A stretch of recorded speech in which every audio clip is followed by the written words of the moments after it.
Good evening guys, and welcome to another episode of Video Game News, the show bringing you the latest and the freshest from the world of video gaming.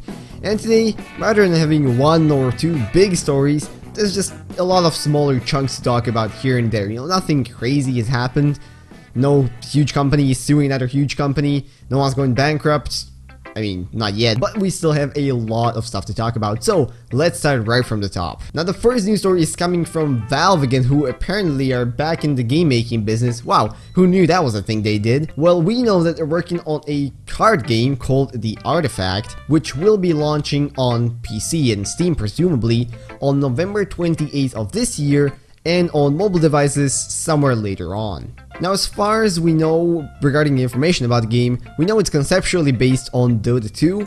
It is a digital card game where it will be two players pinned one against each other, facing on three separate game boards, kind of like the lanes in Dota. And the goal for each player is to successfully navigate to the opponent's side and destroy the three towers that they have lying there. Now, as far as each player's arsenal goes, it is comprised of 40 cards, 5 of which are the so-called heroes, of which there will also be 40 available upon release to all the players who download the game. Now, of course, more things come into play here, such as hero abilities and different skills and setups that you can run, but you know, essentially it's going to be, well, another digital card game. You need to build your team, build your deck, and hopefully succeed against your opponent. Now, this game will be entirely and solely player versus player. There is an offline tutorial section for new players, but the idea is that it's versus battles between players all around the world.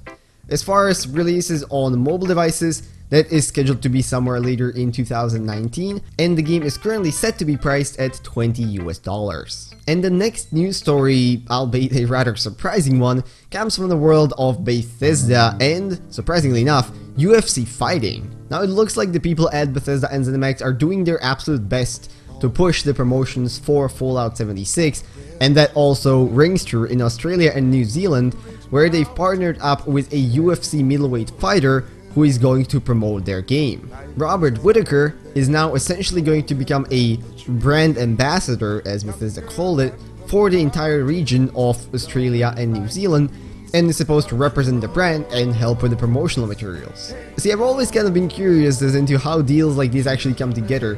Does Bethesda just reach out to the guy and be like, hey man, so you like playing video games or not? But apparently, according to them, he is a perfect fit and is currently at the height of his career, so this is a collaboration that could potentially be very beneficial for both of them. And next up, a very short announcement from the world of Pokemon. With August just rolling over the doorstep, the new legendary Pokemons which you'll be able to claim for a limited time have been announced. This time, you'll be able to get your hands on Groudon and Kyogre from the covers of the Ruby and Sapphire editions for the Ultra Sun and Ultra Moon game.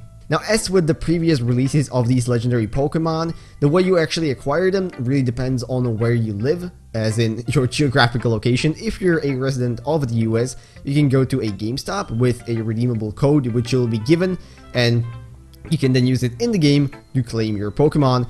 But with Canada and UK, the exact specifications have not been announced yet. Now, of course, if you're interested in doing this, you should probably hurry up because this is a limited time offer and it will only be available until August 26th. And next up, a very quick announcement from Microsoft. If you're a fan of the Splinter Cell games and you happen to own an Xbox One, well, you just happen to be in luck. This week, Microsoft rolled out yet another pair of backwards compatible games from the 360 to Xbox One, this time those being Splinter Cell Blacklist and Splinter Cell Double Agent. So if you're a fan of those games and you want to get them on the next gen consoles, you can go right ahead and do it. And finally, a quick announcement from Fortnite. Does anyone else think there's just a bit too many of these? Like, you open any video game news site and it's just Fortnite, Fortnite, Fortnite. If you're looking to take your Fortnite experience to the next level, you will now be able to purchase a set of collectible figures which will be available later this fall. Macfarlane Toys, one of America's highest rated action figure manufacturers, has announced a partnership with Epic Games and they will be developing the figures in question. Now, quoting directly from the manufacturer, this is supposed to incorporate both the original as well as the new look of the franchise, and you'll be able to get your hands on these at the fall of 2018. Anyways, those are all the news stories I had for today. Of course, there's a lot more to cover, especially regarding Fortnite, but I just figured I would pick the ones that I think you guys will find interesting. Anyways, I hope you guys enjoyed. If you did, maybe consider leaving a like, commenting, or subscribing. All of those would be very much appreciated. I want to wish you all a bit of rest off today, and I'm gonna see you in whatever next video I make. Bye bye.